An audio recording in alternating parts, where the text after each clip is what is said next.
Well, it is time finally for the first race of the Formula One season. Welcome to Melbourne, and welcome to a very intentional choice of a team that I chose. I have decided not to go with the Alpine Academy because I figured at first that, well, if I'm going to be stuck with the Alpine Academy, then I'm going to be stuck with Alpine, but it looks like that restriction has been removed at some point, probably in F124. I genuinely don't know, but I could have sworn whenever you chose an academy, you would be stuck there.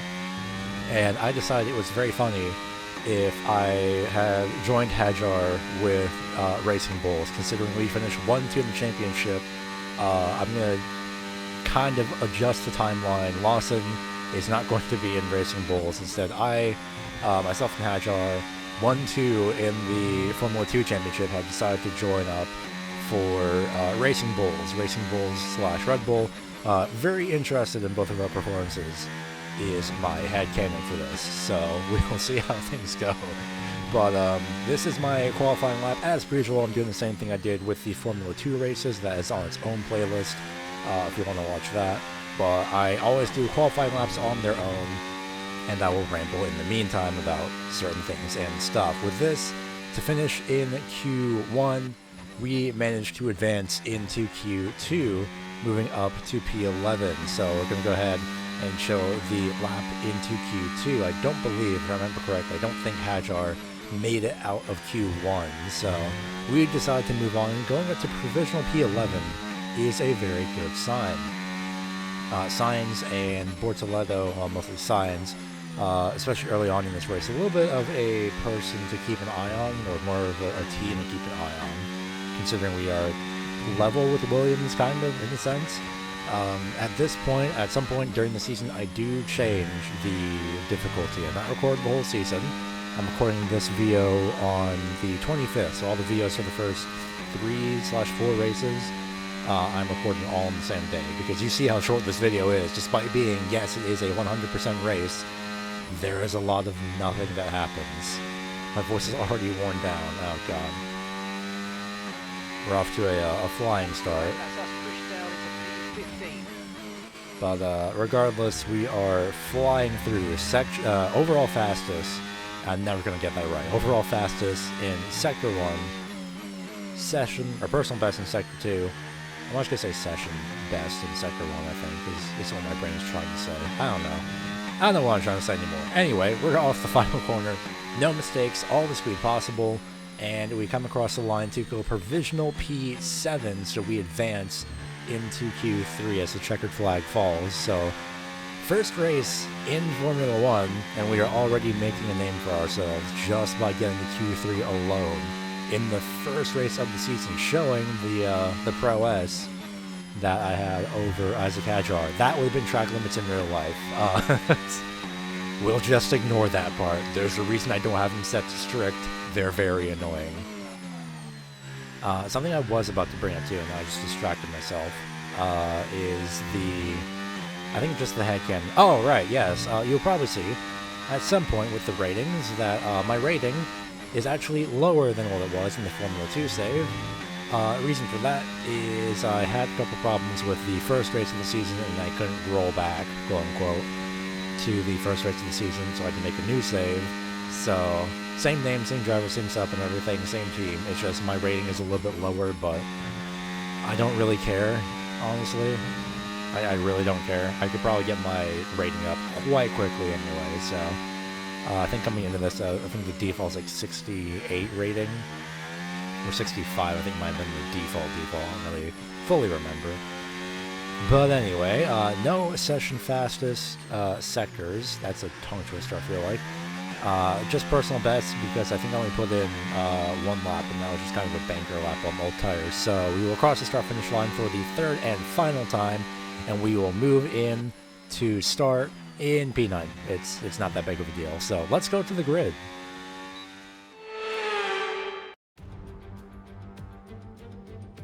It's the start of a brand new campaign, and so many questions need answers. Can McLaren keep their strong form going? Will Ferrari thrive? Will we see Red Bull taking back their crown?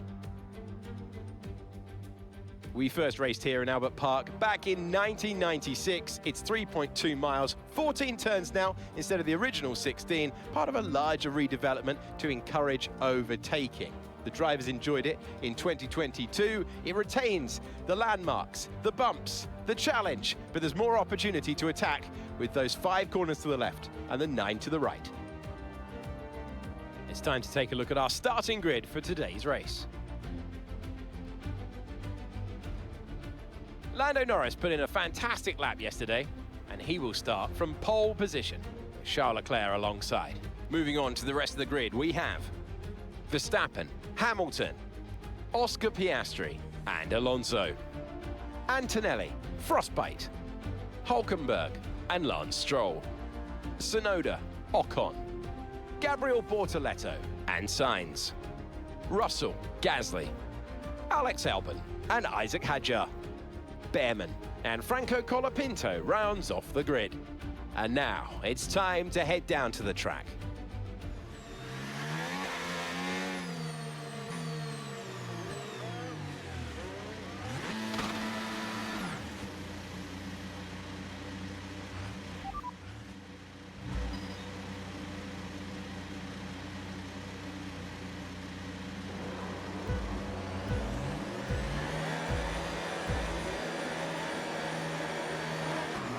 And our first F1 race of the season and of our career, technically, is underway as Hamilton does not get a good start. We are starting behind Alonso, which is very telling in the fact that, well, we're not the only ones outperforming the car because Alonso started up and qualified up ahead of us, as we'll dive down to the inside of Antonelli. Just can't quite get there to Alonso, though. But being side by side with Antonelli, we chose the same set of tires, both Antonelli and myself. Bortoleto, shockingly on softs. I don't know what strategy that Saber are thinking about, but oh well. I'm not a race engineer. I just drive the car sometimes, and also sometimes act as de facto race engineer. But we go along regardless. I'm going to use a little bit of the battery. It's going to be a long race. It is 100% distance, as you see, one of 58 laps. And yes, I did do the entire race for obvious reasons. We're actually closing up to Alonso a little bit, but considering we're on the medium tires, it's a little bit of a given. Very interestingly, two hard tires, 2 medium tires, 1 soft tire, with the 5 cars, including myself, that are up through 5th through 9th place. It's currently set P7, trying to get by Alonso. Trying our best to get by Alonso, but a little bit of a fumble in terms of corner exit.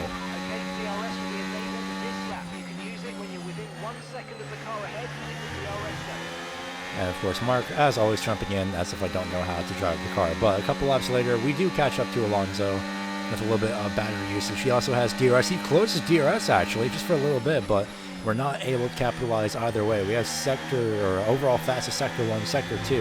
We go a little bit wide on corner exit out of turn 10, and we're trying to stick with Alonso. He uses his battery. We'll dive down to the inside as we're a little bit harder on the brakes, and we do get by Alonso, move ourselves up into P6, and put Antonelli behind us fully. He is 2 seconds behind us by this point. So we set our sights, shockingly, on Hamilton on lap 4, who is in a Ferrari. And speaking of Ferrari, Leclerc is holding everybody up for P2. Norris has just checked out entirely. As Hamilton leaves the right side open, we get by him up into P5. Again, debut race. We are utterly out-driving the car, and we're going to make the same move on Piastri just a little bit earlier. And a series of 2 passes, 2 lefts in a row in the same corner. A little bit concerning, if you ask me. And we look to try and set it up for Verstappen at the same time, but instead Verstappen's going to go to the outside of Leclerc, and we're going to hold off a little bit. At this point, I noticed that the fuel drain is a little bit too much, so we have the potential of beating the sister team in a sense, and especially the top driver of the sister team, the 4-time champion. What timeline is this actually? This is 2025, right? So I think it is 2020, 4-time champion. 3-time champion, right? I actually forgot. You got 22, no, 21, 22, 23. 20, no, he is a 4-time champion at this time. All right, nope, we're good. I got the numbers right. I actually had to think about that in real time. But yeah, we are trying to fuel save very, very, very early on, so I can actually be comfortable with pushing a little bit later, but I nearly dump it into the wall. Luckily, managed to hold on to it. The tires don't have fully enough traction there as much as I thought, but we finally shake off the grass and everything, shake off the dirt, and we set our sights back on Hamilton, back on the top 5. Let's see if we can get anything back out of this as we'll just ease our way through turns 1 and 2. Hamilton has dropped out of the DRS range of Oscar Piastri, so we're going to take our medium tires and dive down to the inside right at the last second. We bang wheels ever so slightly, and we'll be side by side with a Ferrari on our debut race for P5. That might sort itself out later, though, in terms of, I think during this time, well, peek behind the curtain, I think during this time I had the AI difficulties still on 95 or 100. I really don't remember. I actually genuinely don't remember. But the setups worked insanely well for this instance, so Hamilton's going to get by us. We're not really going to fight him too much. He's got DRS.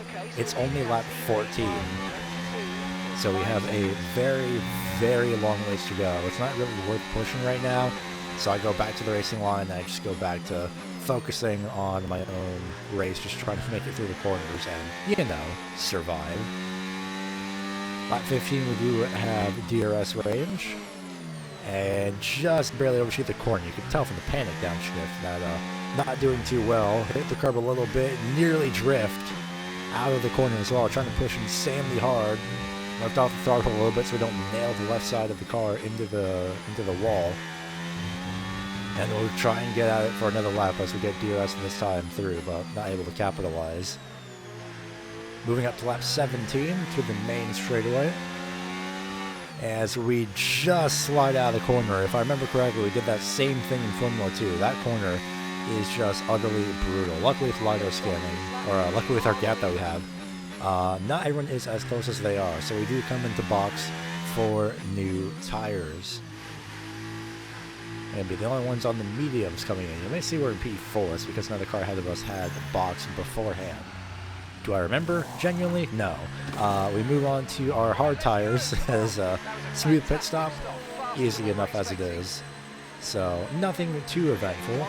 But something that is very key to point out here is that I'm so far up ahead. We actually come out P8 in the grand scheme of things after our first stop. We still have one more stop to go, though. But we do come out ahead of Russell, who still has yet to box. And then next time around, Russell does box, and I see Hamilton is up ahead. We're going to try and jump him here into corner number 1, try and jump past him, and he comes out onto the racing line. How dare he? I was literally right there. I feel like it's a little bit of shenanigans there in terms of corner exit there. I actually at least tried to stay off the racing line, but we are all sorts of out of control here, and again, especially through here, so we very slowly tiptoe our way through. And, well, we're going to go through to pit road once again, because it is not worth staying around with the amount of damage that we have. So we do manage to survive for another few laps, but then the front wing gets absolutely damaged. So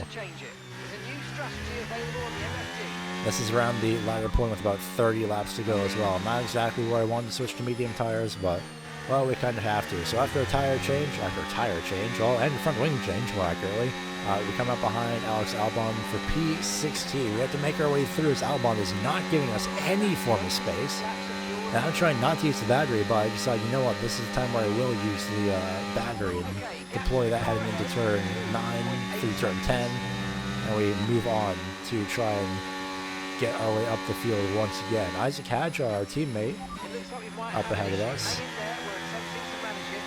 And that is a sentence that I do not like to hear. I've heard it enough in Formula 2, and it definitely doesn't end well. We're trying to save fuel at the exact same time while trying to get by Isaac Hadjar. It is utter chaos in the sense, probably in the garage, as they're trying to figure out what's happening. I don't know what's happening until here. And our ERS has been completely disabled. Hadjar goes to box, thank goodness. I feel like that may have been intentional in a sense. And our ERS is absolutely gone, so we don't have any form of speed whatsoever versus Ollie Behrman. I try and see if I could just change the options whatsoever, and convincingly enough, coincidentally enough, it goes right back online. So you know what? I'll take it. Genuinely not sure if me trying to like force switch it to overtake in the MFD had actually changed that, like to manually move it online, or if that just happened to be at the exact same time. But we have our battery back, so that's good. We also get by Ollie Behrman as well. And after the next round of pit stops, we move up into P6 as we hit the wall again for the second time. Just taking too much throttle here as we go wide into the gravel and nose first into the wall. And we just escape with only a broken front wing. Our suspension is fine. Our tires are fine. The safety car is deployed. And we actually have a very solid chance here to get some sort of track position. I say that, but it's more in the long term because the safety car is still in turn 1. The leaders are about, I think, in the last corners actually at this point. So we are released and going. I generally don't remember if we catch up in time with the field. Luckily we do. And we have 10 laps to go, or 10 lap shootout effectively, as the safety car will be coming in this lap. We are P14. Albon, the only other driver on the lead lap, and we are the second to last driver on the lead lap. Everybody else is either well DNF'd or they are a lap down. At this point, it's just waiting for the moment to keep going, to get going, I should say. Let's try to figure out what strategy that Hajar is on with tires. He is also on soft tires. I'm eager to get going, but we can't pass before the finish line, so you just have to sit back and wait, trying to at least maybe get the jump on the field in some way. It's a very, very slow crawl, but we do manage to finally get back underway as we nearly lose out of the final corner once again. But with our deployment of battery, we will go alongside Bortoleto and quickly dispatch of him into turn number 1, or at least I thought. He'll fight back under braking. That would also be track limits in real life. Very familiar scenario, as Bortoleto is not giving an inch here, but we have the better battery and better straight line speed to finally get by Bortoleto in the Sauber. He is on hard tires. There's lap traffic up ahead of Colapinto, who pulls out in front of us, and just like that, our run that we had, well, is temporarily gone, but considering Stroll is also up ahead, I'm hoping he stays off the racing line. I'm a little bit worried considering what just happened with Colapinto, but we do manage to get by both lap cars, so we are firmly P13. We're going to try and at least catch up to Ocon here in the latter portion of this same lap. We stick the nose in, and he just leaves the gap open, leaves the door open. We get back to P12, working our way up to, hey, look, a familiar face. It's Fernando Alonso. I feel like I've seen this guy somewhere, but I can't exactly remember where. But the fact that we've been ahead of him for a good majority of the race, after he qualified 2 positions ahead of us, and the fact that we're about to be 2 positions just ahead of him, says quite a lot about the race performance of the Aston Martin. Not enough as it should be, but we do get by Alonso, we got by Gasly, and now we set our sights. No, it was right. Yeah, we do set our sights on Carlos Sainz. That is also a tongue twister. Am I quoting the VOs in one go? Yeah, pretty much, because this is easy stuff. It's way better than the Formula 2 races, where they were 40 minutes. But regardless, we catch up to Sainz, and, well, with the soft tires, it's pretty easy as well with DRS, but he is going to fight back under braking on the preferred lane, but we will stick around the outside, better grip, better tires, and we are now up to P9. No better pizza, though. This is not Papa John's. This is a Formula 1 race. As we just slide out of the corner, Alonso has actually started to catch up to us with 2 laps to go. He is on medium tires, and he's going to fight back here with us with 2 laps to go. DRS, he'll go through. I just decided not to fight it. There's genuinely no point into fighting for a position like that. We will get him here on the latter portion of the track, especially with about 4 seconds between ourselves and Gasly outside of the points. We have enough to get to Alonso here. Enough time to get by Alonso. Use the battery, enable DRS, go right to the inside, tires into the grass, but we move up into P9 for the potential of first of 2 points, or potential scoring of 2 points here, but we still have to shake off Alonso, and that's going to be quite a task to do. As we have a lap car just up ahead of us, it is Behrman. Now at this point, I'm trying to hold off a little bit so I can actually get the DRS from Ollie Behrman here as we head into the DRS detection point. And we do get the DRS just off Behrman. I enable the battery. 2 laps to go this time by. Actually, wait, it said 2 laps to go last time. I can't count. It was 11 laps to go at the restart. Now it's 2 laps to go. And I'm hoping that Alonso gets held up. He doesn't really get held up by too much. He doesn't get held up by Behrman all that much for obvious reasons. But we move on to the final lap of the race. We have not been able to shake Alonso. We have been able to shake the entire rest of the top 11, though, as Ocon is almost 8 seconds behind us. And I know by this point that it's better to just try and save all the battery possible. I'm going to do the exact same thing that I did last time through, a couple laps ago, where we sit behind Alonso. But I'm going to use a little bit more battery this time just to be sure that I stick with him. I could try and make a pass, but again, it's just not worth the effort right now because he will have DRS. So we have to play the fun DRS games. You have to think long-term about this. You have to be patient. We are still in the points, so we don't necessarily need that 9th place spot. But damn it, I'm going to go for it in my first race of the season. And so we'll go through the DRS detection point. We enable battery quite early on. We kill off the battery at 19%. DRS is active for 2 points in our first race of the season. We go around the outside of Fernando Alonso into turn 10, and we just quickly dispatch of him as we go through turn 9, turn 10, enable DRS in the last section of the track. And just as that happens, it is a 1-2 for McLaren as Piastri wins at his home track in Melbourne. A home win for Oscar Piastri. I think Lando Norris comes home second, and we will come across the final 2 corners. And luckily, with just enough time to spare and a little bit of DRS to deploy, we will come home with our first points of the season, just ahead of Alonso. All right, race over. Take care of the car on the way in. You could sound a little bit more excited, Mark. It is not that difficult.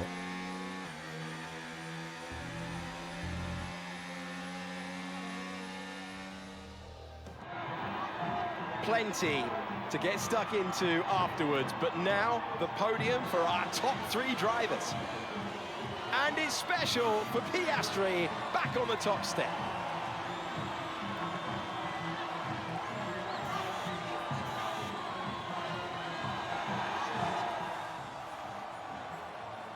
And so the podium, Piastri, Norris, and Hamilton getting the ever so fabled podium in a Ferrari. This is definitely an alternate timeline considering he got a podium in a Ferrari. But that does it for the first race of the season. Who knows what the sport has in store for us next time?